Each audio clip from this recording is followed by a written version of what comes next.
धन आवश्यक है ऋषियत्र, क्योंकि धन मूल आवश्यकताओं को पूरा करने में सहायक होता है। किंतु जब कोई व्यक्ति इच्छाओं को आवश्यकता समझने लगे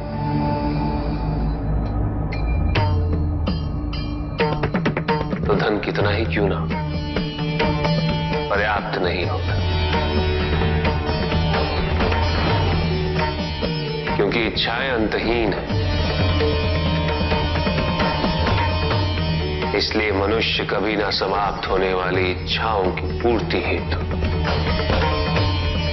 धन संचय को ही अपने जीवन का लक्ष्य समझ लेता है।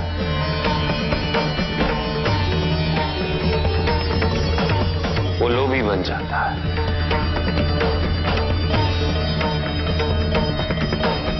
वो भूल जाता है कि उसके जीवन का मुख्य लक्ष्य ईश्वर के समीप आना है।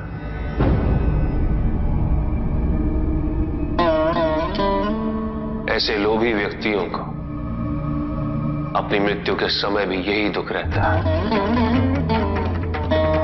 कि उन्होंने क्या कुछ नहीं पाया, क्या शेष रह गया। ऐसे समय में वो एक क्षण के लिए भी ईश्वर का स्मरण नहीं करते, अपने जीवन की निरर्थकता और व्यर्थता का बोध नहीं होता।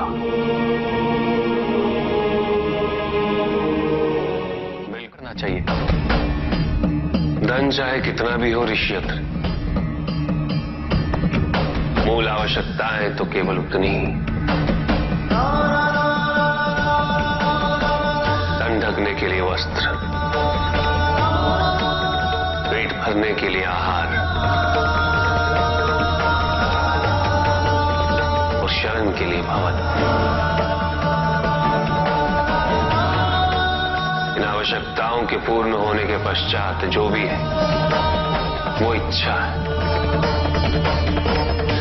धनी व्यक्ति के पास जो भी अतिरिक्त धन होता है वो उसे दान करना चाहिए, उनके उद्धार के लिए जो अपनी मूल आवश्यकताओं को पूरा नहीं कर सकते।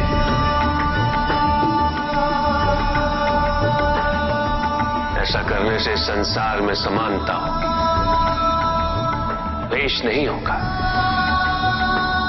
सद्भावना बनी रहेगी। किंतु कुछ व्यक्ति इस तथ्य को समझ ही नहीं पाते। उन्हें अपने एकत्रित किए हुए धन से इतना मोह हो जाता है कि वो उसका एक अंश भी किसी और को नहीं देना चाहते।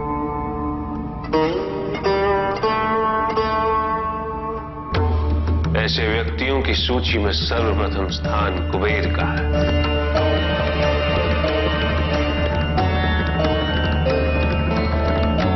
इस संसार में सबसे अधिक धन उन्हीं के। शक्तिशाली बनना अत्यंत कठिन है, किंतु उससे भी कठिन होता है शक्तिशाली बने रहना। और इसके लिए आवश्यक है कि हम शक्तियों से प्राप्त हुए उत्तरदायित्व का सम्मान करें,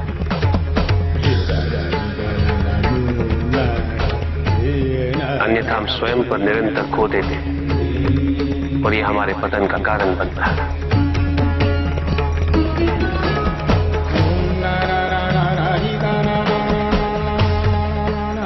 युद्ध में की गई भूल और उपलब्धियों से कुछ न कुछ सीखना आवश्यक है कार्तिक।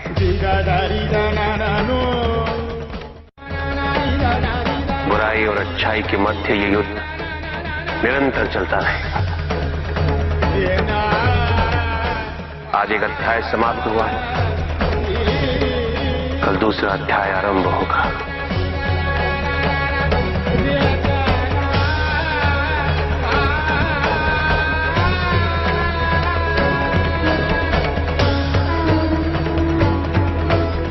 जब तक इस समस्त संसार में बुराई है तो अच्छाई भी होगी, किंतु अच्छाई और बुराई के युद्ध में जीत सदैव अच्छाई की ही होगी। आध्यात्मिक कार्य के लिए शरीर को, सीमाओं को और अहम को तोड़ना और उसे पार करना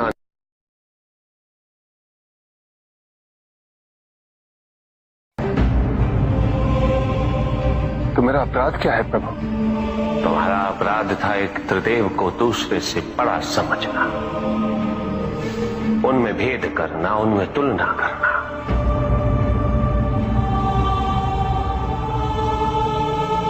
यही थी तुम्हारी भूल। तुम ये समझने में असफल रहे कि त्रिदेव तो एक है, समकक्ष है,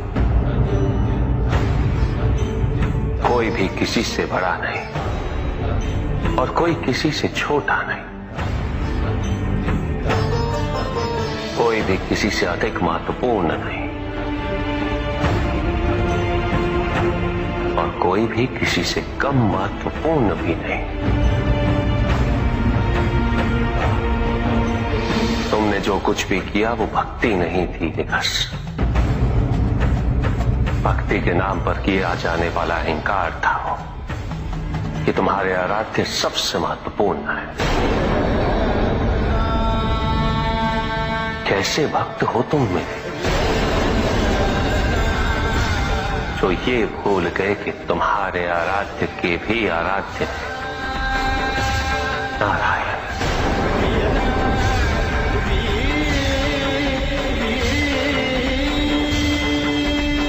भक्त यदि सच्चा तो उसके पास अपने आराध्य को पाने के अतिरिक्त ये सोचने का समय ही कहां होता है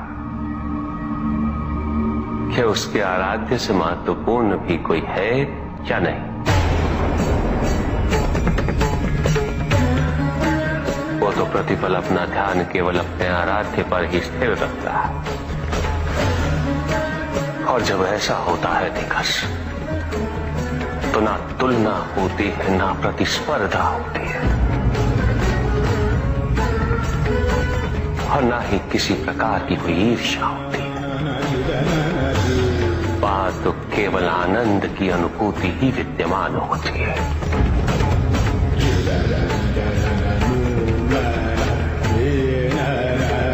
यदि तुम ये सोचते हो कि ये समस्त संसार केवल मुझसे है